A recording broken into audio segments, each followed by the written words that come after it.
సంఘటన జరిగింది. గత 3 నెలలుగా మన పల్నాడు జిల్లాలో జిల్లాలో మాచర్ల నియోజకవర్గాల్లో ఉన్నటువంటి ప్రత్యేక పరిస్థితుల దృష్ట్యా పోలీస్ యంత్రాంగం అనేది అనేక రకమైన చర్యలు తీసుకుంది. శాంతి భద్రతలు కాపాడాలి.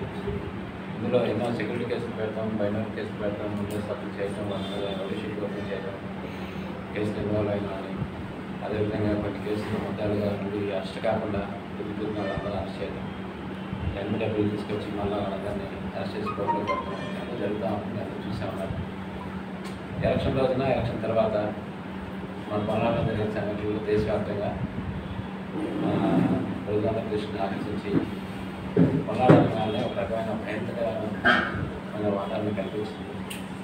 ఆ తర్వాత కౌంటింగ్ ఎట్లా ఉంటుందా ఏంటనేది ఎలక్షన్ కమిషన్ వాళ్ళు మన పోలీస్ యంత్రాంగం కూడా ప్రత్యేక దృష్టి పెట్టి ప్రత్యేకమైన చర్యలు తీసుకొని ఆఫీసర్లని అధికారులందరినీ ఇక్కడ నియమించి క్షణం కూడా పర్యవేక్షణ చేసి సూపర్వైజ్ చేస్తూ లాండ్ కాపాడుతూ వచ్చారు కూడా.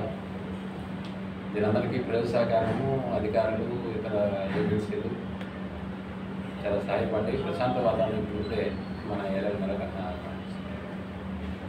వస్తుంది.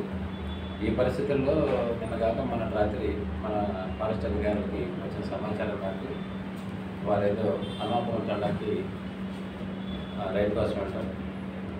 అక్కడ ఈ అలుగు లేదా పెంగులిన్ అనే ఒక రకమైన రేర్ స్పేసెస్ సంబంధించిన ఇన్ఫర్మేషన్ అందులో ఒక 4-5 రోజుల నుంచి టోటల్గా ఖమ్మం వాళ్ళంతా చెప్పే ఉంటారు మీకు ఈ ఏరియాకి వచ్చి వాళ్ళు డబ్బులు పెట్టుకోవడం.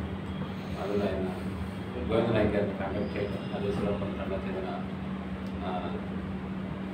ఈశ్వర్ నాయక్ గారిని చేయడం, డబ్బులు ట్రాన్సాక్షన్ జరుగుతుంది. దాని సందర్భంగా వాళ్ళు పోలీసు వారు ఫారెస్ట్ వాళ్ళు కేసు కట్టారు.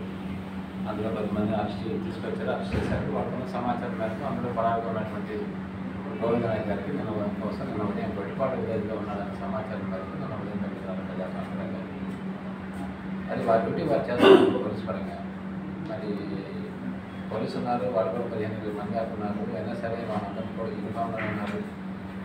వాళ్ళందరూ కలిసి ఒక నిందితుడిగా ఉన్నటువంటి గోవింద నాయక్ అని అతను దేశాలు గోవింద నాయక్ అని అతను తీసుకొని వచ్చే పరిస్థితుల్లో ప్లే గ్రౌండ్గా వీళ్ళు కొంచెం ముందు ఆడవారిని అడ్డం పెట్టడం, వారిని తప్పించుకొని ముందుకెళ్తే మన వీళ్ళు వచ్చి బైక్ అడ్డం పెట్టడం, బైక్ అడ్డం పెట్టిన తర్వాత గొడ్ల నుంచి రాళ్ళు వేయటం, మళ్ళీ ఆ తర్వాత ఆ రాడేసిన సందర్భంలో ఎఫ్ఆర్ఓ గారికి, సెక్షన్ ఆఫీసర్కి, ఇతర ఫారెస్ట్ సిబ్బందికి దెబ్బలు తగలడం, తర్వాత శ్రీపాడు సెక్షన్ ఆఫీస్లోకి వెళ్ళి మన అక్కడికి వెళ్ళి సపోర్ట్ చేయడం, వాళ్ళు తెలియచుకున్నాం.